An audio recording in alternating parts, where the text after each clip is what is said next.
Hello friends, welcome to our channel socio sprinter.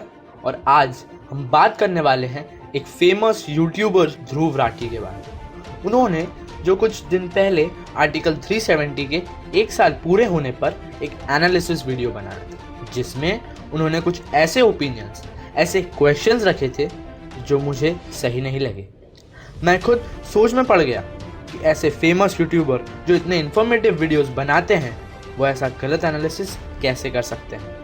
आज मैं आपको कुछ ऐसे फैक्ट्स बताने वाला हूँ जो काउंटर करेंगे हमारे फेमस यूट्यूबर ध्रुव राठी के फैक्ट्स और ओपिनियंस को।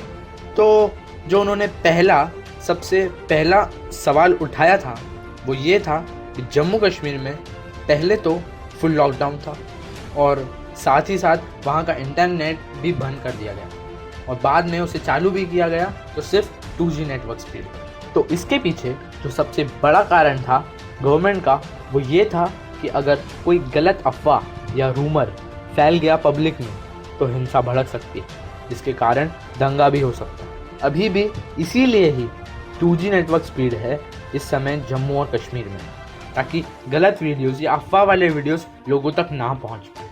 ये बात खुद ध्रुव राठी जी ने भी मानी है कि 2G नेटवर्क स्पीड पर वीडियो स्ट्रीमिंग पॉसिबल नहीं है। तो वीडियो के ज़रिए जो अफवाह, जो गलत मैसेज लोगों तक पहुंच सकता है इस नेट के ज़रिए, उसे रोकने के लिए इस समय 2G नेटवर्क स्पीड चालू की गई है। अब वो भी इसीलिए ताकि जो लोग हैं वो चैट कर सकें, ताकि कम्युनिकेशन बना रहे, वो इसीलिए चालू किया है 2G network.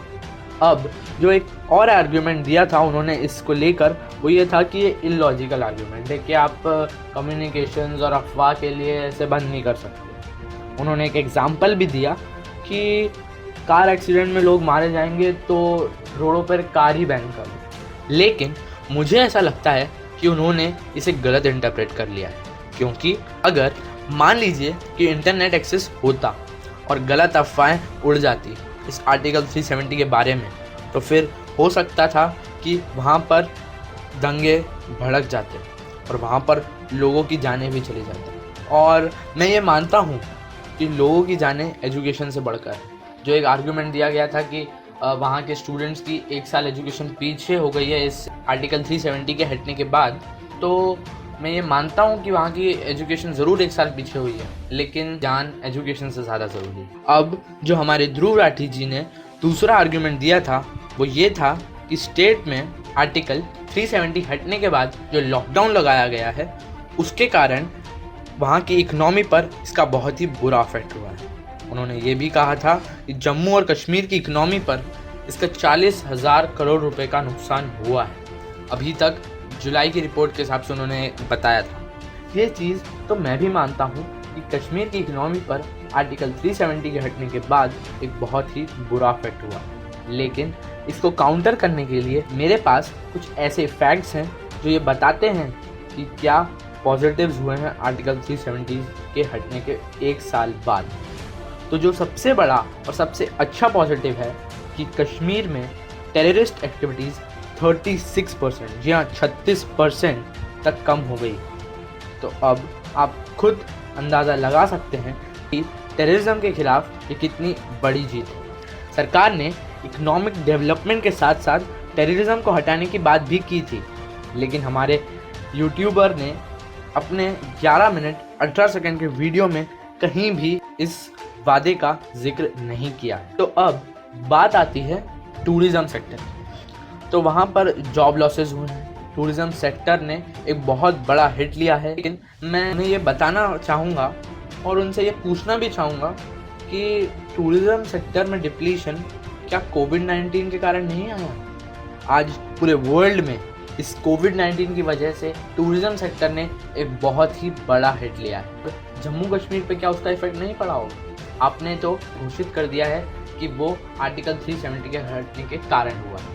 United Nations World Tourism Organization की माने तो इस कोविड-19 की वजह से पूरे वर्ल्ड में लगभग 30 to 50 बिलियन डॉलर्स का नुकसान हुआ है टूरिज़्म सेक्टर। मैं ये मानता हूँ कि पहले 6 महीने यानी कि जनवरी फरवरी तक लॉकडाउन की वजह से टूरिज़्म सेक्टर में अफेक्ट हुआ, लेकिन जब वापस से टूरिज़्म रिज्यूम होने की बात आई, जब वापस से इकोनॉमी का ग्रो होने का समय आया था, रिकवरी का टाइम आया था, तब इस कोविड-19 के कारण कश्मीर की इकोनॉमी पर और टूरिज्म सेक्टर पर एक बहुत बड़ा इफेक्ट हुआ।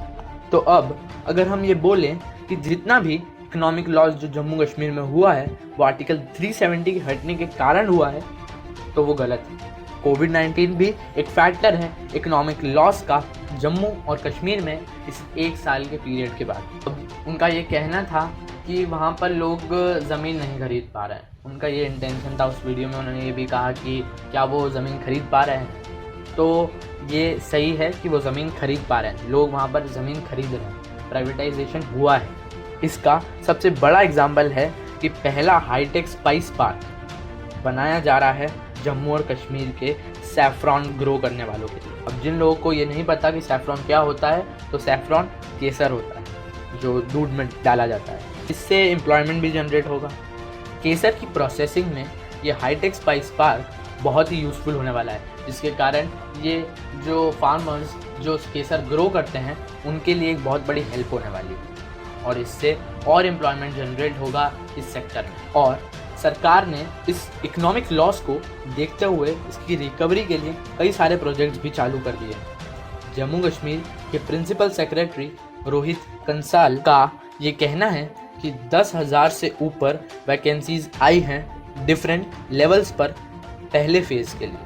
यूनियन टेरिटरी एडमिनिस्ट्रेशन ने कश्मीर के लोगों को वहाँ राइट्स और प्रिविलेजेस दिलाने के लिए पहाड़ी स्पीकिंग लोगों को 4% का और इकोनॉमिकली वीकर सेक्शंस के लोगों को 10% का रिजर्वेशन दिया, जिसके कारण 70,000 घरों को इसका फ़ायदा मिलेगा। साथ ही साथ 30,000 जॉब्स, जी हाँ 30,000 जॉब्स क्रिएट किए गए हैं कश्मीरी माइग्रेंट्स के लिए, जिसके लिए सरकार ने लगभग 1080 करोड़ इन्वेस्ट किया है, जिसमें 1781 पोस्ट के लिए सिलेक्शन प्रोसेस चालू हो चुकी और लगभग 604 कैंडिडेट्स ने ज्वाइन भी कर लिया। तो अब बात आती है कश्मीरी पंडितों की, जिसके ऊपर सवाल उठाए गए थे कि कश्मीरी पंडितों और माइग्रेंट्स के लिए क्या किया गया। तो सरकार ने 920 करोड़ रुपए लगाए हैं इन लोगों के। उनके लिए लगभग 850 फ्लैट अभी तक तैयार हो चुके हैं माइग्रेंट्स और कश्मीरी पंडितों के लिए, और ऐसे ही और फ्लैट्स बन रहे हैं इस समय इस बजट के थ्रू। अब जो एक और सवाल रखा गया था ध्रुव राठी जी के द्वारा, वो ये था कि क्या अब देश से जम्मू कश्मीर और ज़्यादा इंटीग्रेटेड हो गया है, क्या अब उतना ही राइट्स और प्रिविलेजेस मिल रहे हैं वहाँ के लोगों को। तो इंटीग्रेशन की बात करें तो 164 लॉस को रिप्लेस कर दिया गया है वहाँ के। जी हाँ, पहले आप लोग जानते होंगे कि वहाँ पर कश्मीर का अलग कॉन्स्टिट्यूशन था हमारे देश के कंपैरिजन में, लेकिन अब वो सब हट चुका है और अब 164 लॉस को रिप्लेस किया गया है, 138 लॉस को मॉडिफाई किया गया है और 170 सेंट्रल लॉस, जी हाँ 170 सेंट्रल लॉस को वहाँ पर अब एप्लीकेबल कर दिया गया है, जिसका एक बहुत बढ़िया एग्जाम्पल है 3 तलाक का हटना। जी हाँ, पहले जब बताऊँ आर्टिकल 370 नहीं हटा था तब कश्मीर में 3 तलाक का जो लॉ बनाया गया था सेंट्रल गवर्नमेंट के द्वारा वो फॉलो नहीं हो रहा था, लेकिन अब जब ये हट चुका है तो अब वो 3 तलाक वाला जो एक लॉ था अब वो भी वहाँ पे इम्प्लीमेंट हो चुका है। अब जो एक इकोनॉमिक ग्रोथ और इन्वेस्टमेंट का वादा सरकार ने किया था वो उन्होंने पूरा भी कर दिया होता अगर ये कोविड-19 पैंडेमिक ना होता। श्रीनगर में जम्मू कश्मीर का पहला इन्वेस्टमेंट समिट फरवरी या मार्च के बीच में होने वाला था, जिसमें 41 कंपनियों ने इंटरेस्ट दिखाया था और एक एस्टिमेट के हिसाब से 15,000 करोड़ रुपए का इन्वेस्टमेंट वो कंपनियां उस समय करती, लेकिन इस पैंडेमिक की वजह से अभी भी उसे लेट कर दिया गया, उसे पोस्टपोन कर दिया गया उस समिट को। जो पहला प्रोजेक्ट है वो ये है कि वर्ल्ड का सबसे ऊंचा रेलवे ब्रिज चेनाब रिवर के ऊपर बनाया जा रहा है जम्मू और कश्मीर, जिससे अब हमारा देश जम्मू कश्मीर से रेलवे के थ्रू ज़्यादा कनेक्टेड है। और ऐसे कई सारे ब्रिजेस, इलेक्ट्रिसिटी, इरिगेशन, मेट्रो जैसे कई सारे प्रोजेक्ट्स जम्मू कश्मीर में पहले ही चालू कर दिए गए। कश्मीर के डेवलपमेंट में कोई भी बैरियर नहीं है स्टेट गवर्नमेंट का, जो पहले एक बैरियर होता था जिसके थ्रू डेवलपमेंट सेंट्रल गवर्नमेंट जो पहुंचाना चाह रही थी जम्मू कश्मीर के स्टेट पे, तब तक नहीं पहुंचा पा रही थी। लेकिन अब जब आर्टिकल 370 हटा दिया गया है और अब इसलिए ही डेवलपमेंट जो जम्मू कश्मीर और लद्दाख का रीजन है वहाँ पर और तेज़ी से होने वाला है। आर्टिकल 370 हटने से नुकसान तो हुआ, इकोनॉमिक लॉस हुआ है, कुछ अच्छी चीज़ें भी हुई हैं जो इस इकोनॉमिक लॉस को ऐसा लगता है कि भर देती है। अब जो पहले पत्थरबाजी होती थी वो ख़त्म हो गई है। हम आए दिन सुनते थे न्यूज़ में, रिपोर्ट्स में कि वहाँ पर पत्थरबाजी हो रही है। कुछ ऐसे इलाके होते थे जो अलगाववादियों के लिए माने जाते थे, लेकिन अब वैसा कुछ भी नहीं है। आदमी घर से बाहर आराम से निकल सकता है, उसे कोई डर नहीं है। वही बात है ना कि जान है तो जहान है। आदमी रहेगा तभी तो इकनॉमी बढ़ेगी। अब इकनॉमी में थोड़ा सा लॉस हुआ है, लेकिन एटलीस्ट अब आदमी जा तो सकता है। वो जाएगा, काम करेगा तो वापस इकनॉमी ग्रो हो सकती है। अब इसके बाद हम बात करते हैं लद्दाख की। तो लद्दाख के बारे में एक बहुत ही कॉन्ट्राडिक्टरी स्टेटमेंट दिया था ध्रुव राठी जी ने। उन्होंने ये कहा था कि लद्दाख का एनवायरनमेंट बहुत ही सेंसिटिव है, इसलिए वहाँ पर दूसरे स्टेट्स से आने वाले लोग वहाँ का एनवायरनमेंट डिस्टर्ब कर सकते हैं और ख़राब भी कर सकते हैं, और वहाँ के एनवायरनमेंट की प्रोटेक्शन बहुत ज़्यादा ज़रूरी है। लेकिन जो दूसरी तरफ उन्होंने पहले जो एक इल्ज़ाम लगाया था सरकार के ऊपर, वो ये था कि इकोनॉमिक ग्रोथ नहीं हो रही। अब इकोनॉमिक ग्रोथ कैसे होगी? इकोनॉमिक ग्रोथ कैसे होगी? इकोनॉमिक ग्रोथ होगी इन्वेस्टमेंट से, डेवलपमेंट से। लोग आके इन्वेस्ट करेंगे, लोग आके इंडस्ट्री सेटअप करेंगे, तभी तो इकोनॉमिक ग्रोथ होगी।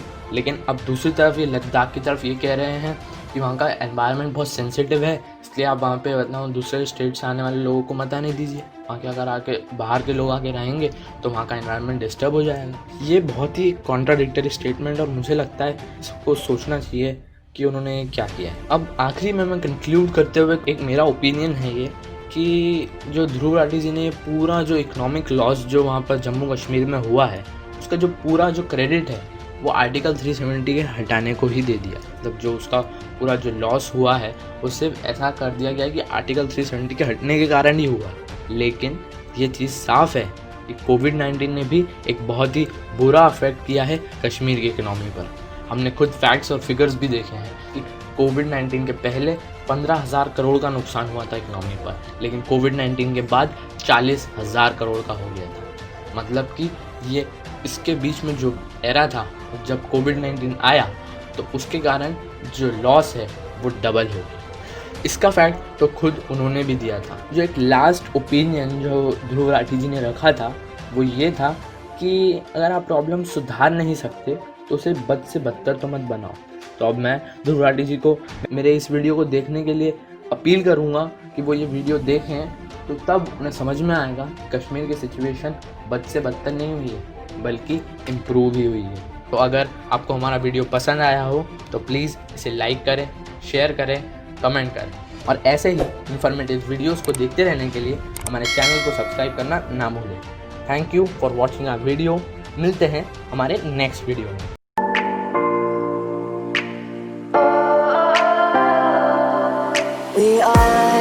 We are dreaming in the dark. We are nothing more than dust. Search for